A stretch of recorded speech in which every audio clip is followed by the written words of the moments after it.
Halo, selamat datang di ruang belajar, tempat kita belajar banyak hal.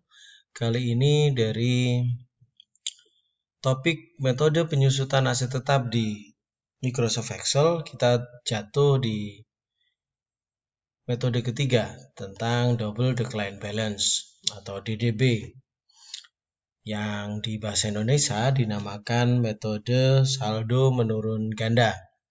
Apa itu metode saldo menurun ganda? Metode saldo menurun ganda adalah metode penurunan ganda yang menghasilkan penyusutan nilai pada laju yang dipercepat. Atau artinya nilai penyusutan awal lebih besar karena aset dianggap masih sangat produktif. Semakin lama nilai penyusutan semakin kecil. Dengan metode ini, penurunan besar nilai penyusutan dihitung sebagai persentase dari nilai bersih aset yang ditopikan. Untuk menuliskannya di Microsoft Excel, sintak dari fungsi DDB sangat mudah. Kita tinggal menuliskan di sel sama dengan DDB kurung buka. Susunan sintaknya adalah cost. Cost adalah harga perolehan. Salvage adalah nilai sisa. Life adalah umur ekonomis. Dan faktor ini adalah komponen opsional yang artinya adalah kecepatan penurunan saldo jika faktor dihilangkan, itu pun tidak jadi masalah. Jadi komponen faktor ini bisa diisi, misalnya diasumsikan dengan angka 2 karena saldo menurun ganda, atau dibiarkan kosong begitu saja. Mari kita masuk ke latihan soal. Pada 15 Januari 2020 diketahui dibeli aset tetap berupa komputer sebesar harga perolehan kos 10 juta rupiah. Nilai sisa salvage 2 juta rupiah. Umur ekonomis 5 tahun. Kita diminta menyusun tabel penyusutan dengan metode Double Decline Balance. Untuk kolomnya ada kolom tahun, penyusutan, akumulasi penyusutan, dan nilai sisa. Untuk tahun ke-0 maka nilai sisa masih sama dengan harga perolehan. Nilainya 10 juta, tidak ada perubahan sama sekali. Sekarang kita mulai mengerjakan kolom penyusutan. Kita tinggal mengetikkan sama dengan DDB kurung buka. Jadi ikuti sintak panduan yang ada di bawah formula yang kita tulis. Cost saat menyala hitam, titik koma, salvage, life, titik koma lagi, period. Period itu adalah tahun atau periode. Di sini kita diminta dalam periode tahun. Enter. Kenapa faktor tidak kita isi tadi? Ini karena kita mengacu di sini bahwa faktor sifatnya opsional, bisa diisi atau tidak. Tapi jangan lupa untuk B1 harus kita absolutkan terlebih dahulu. Untuk C1 juga diabsolutkan dulu. Untuk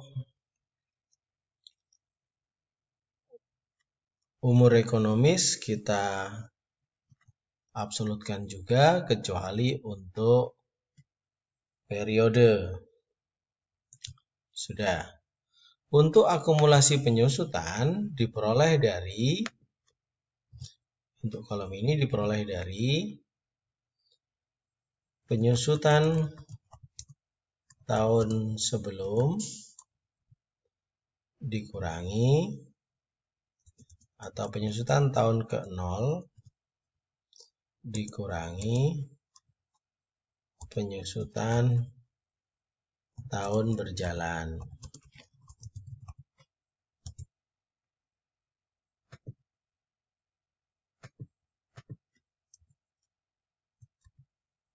Oke. Sekarang kita kerjakan yang akumulasi penyusutan. Diperoleh dari tahun sebelum ditambah tahun berjalan. Enter. Terus untuk nilai sisa diperoleh dari harga perolehan dikurangi dengan penyusutan. Oke. Kita cukup kerjakan satu baris saja. Setelah benar, kita tarik ke bawah. Nah, dalam 5 tahun, tabelnya sudah terisi. Coba perhatikan ada yang janggal atau tidak. Kalau kita perhatikan dengan cermat, di tahun kelima menunjukkan hasil akumulasi yang sama. Tetapi nilai penyusutannya 0. Berarti untuk metode penyusutan dengan saldo menurun ganda, dapat kita lihat bahwa pengukuran aset tetap sesuai dengan harga perolehan 10 juta telah habis disusutkan tidak sampai dengan tahun kelima atau pada tahun keempat aset ini sudah selesai disusutkan sehingga di tahun kelima sudah tidak ada lagi penyusutan. Besar nilai penyusutan sudah sama dengan yang diminta soal bahwa nilai sisa adalah 2 juta dan di sini adalah 2 juta. Jadi nanti di akhir akan kami buat video yang membandingkan metode straight line, metode sum year depreciation, double decline balance, decline method sampai dengan value decline balance. Jadi ada 5 metode kita bandingkan karena 5 metode ini kita gunakan dengan soal kasus yang sama. Sehingga nanti kita akan membahas setelah 5-5-nya kita kupas dalam video tutorial ini. Nanti dengan pertimbangan apa perusahaan akan memilih sebuah metode penyusutan. Manakah yang lebih cocok bagi sebuah perusahaan, apakah memilih metode garis lurus, metode jumlah angka tahun, atau metode saldo menurun ganda dan seterusnya. Mungkin itu dulu tutorial mengerjakan metode saldo menurun ganda di Microsoft Excel. Apabila ada pertanyaan, silahkan tulis di kolom komentar. Dan sampai jumpa di video-video ruang belajar selanjutnya. Dan semoga kalian tetap sehat dan bahagia.